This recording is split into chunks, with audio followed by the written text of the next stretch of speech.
So Dustin Martin, this is the story of the day, indeed the story of the week. He retires effective immediately after 302 games.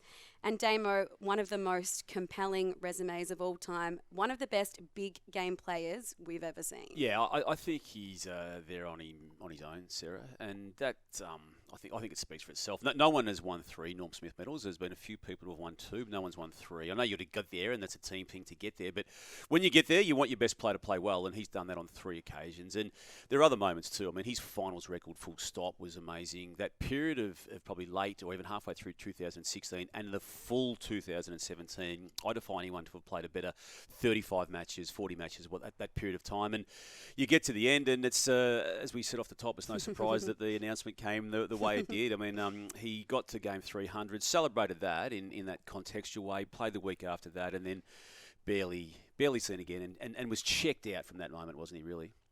On a career sense this year. And I mean, I think we all thought that perhaps that was going to be the last game, and the fans flocked out in numbers, 92,000, to see that match, Josh. I mean, does it put to end the conversation around the Gold Coast Suns? Because he's retiring effective immediately when it comes to what he's told his teammates and the press release that was sent out by Richmond this morning.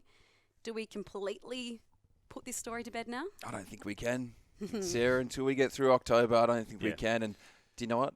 Until we get to March with the SSP now, we can't put a line through Dustin Martin. Of course you bring up Imagine the SSP. adding Dusty as an SSP player, though. It would be silly. I get but that. there is scope to do it, yeah. But he is the ultimate footy paradox when you think about how much we've read about him, how much we've listened and watched, but how little we know, Damo. We don't really know a great deal about the greatness of him beyond the player. And it's a bit like Tony Lockett and Gary Ablett Sr. I hope this is not the last time we see him in some capacity, because those figures have become very reclusive. We don't see them. We don't hear them. There's a common theme there. They hate media.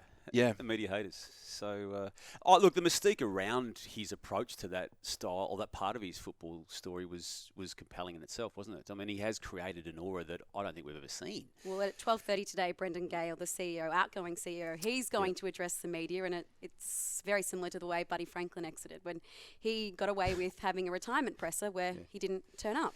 Wasn't quite as dramatic as Matty Scarlett. Just did he send a text to one or two players? I'm done. Like after the season had finished, it was long after the last game of that particular year that he made the call. Yeah, we got to have a situation too where Damian Hardwick, remember how burnt out he was when he resigned middle of last year, and then less than 100 days later he was excited again about another job.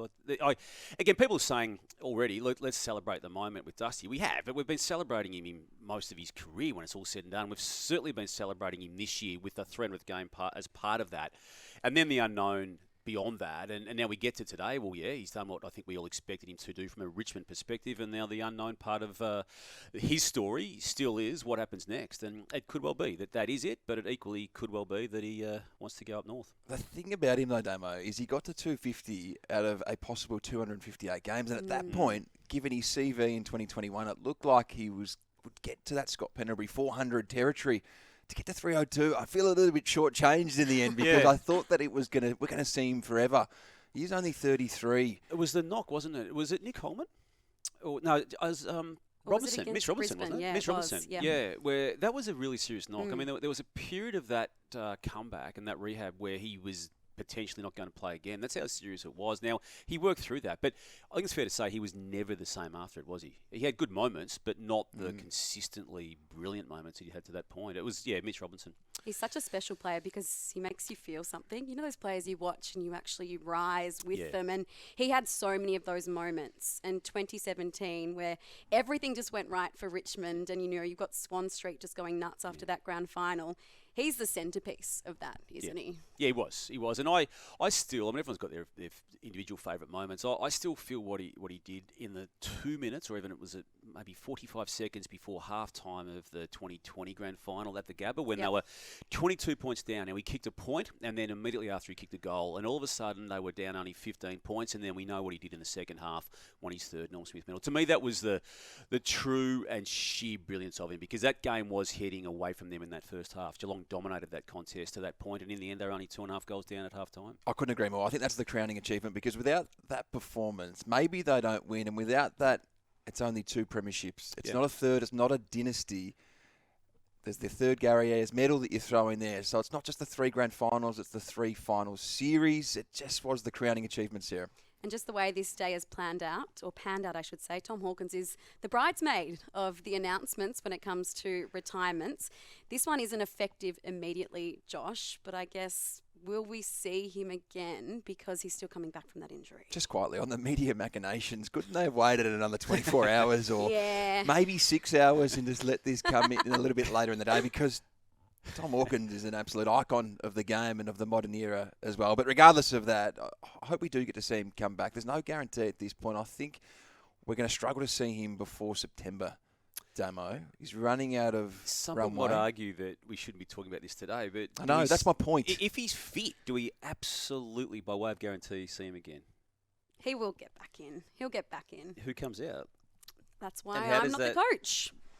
I honestly feel it's a big conversation still to be had, and Yeah. I don't know the state of his rehab at the moment, but the plan was for him to be right late in season, if not late in season, first week of finals. So I hope for his sake he does, but I also look at what has happened since he has not been in that forward line, and as harsh as it sounds, for an all-time great of the game, not just the Geelong Footy Club, they've looked a better team, at least in the isolated period of him not being there this year, without him in it. So far, 359 games, 796 goals, a 3-time premiership player.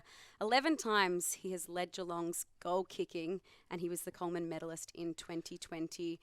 An incredible player and someone with such longevity, which is rare for someone of his size and stature, isn't it? Yeah, it is. I mean, the size aspect of it is I think the mind-blowing part of it. And you talk about all those listings there on his CV, Sarah, but again, I'm not saying I'm mates with him, but there wouldn't have been a better person, I think, play the game in the time he's been in it at least. So, yeah, a great guy. Do we think he stays within the football sphere? He's been doing a bit of media work and I've quite enjoyed it. I was just thinking that as you were speaking, Sarah. I'd hope so. Yeah. I hope so. I wonder if he goes into coaching or, I don't know, whether we might just go back to the farm and remain on the farm and come up and do some media a couple of times a week. It was it 2 weeks ago I saw him on a Fox Footy Yeah. coverage, I think, in-game, wasn't it? In-game, on a panel setup. But On a Friday night, so on I a Friday think. night. So, yeah, I mean, he's a natural speaker. So He's got a bit of that Friday night vibe about him, doesn't he? What does that mean? Just in the studio, Gary Lyon, Nathan Buckley, Jonathan Brown, Tom Hawkins, it would be a You couldn't get another bull in that room, could you? No, There's probably already not. 4 or 5 bulls in that room. Yeah, but he'd be very fitting to be in there.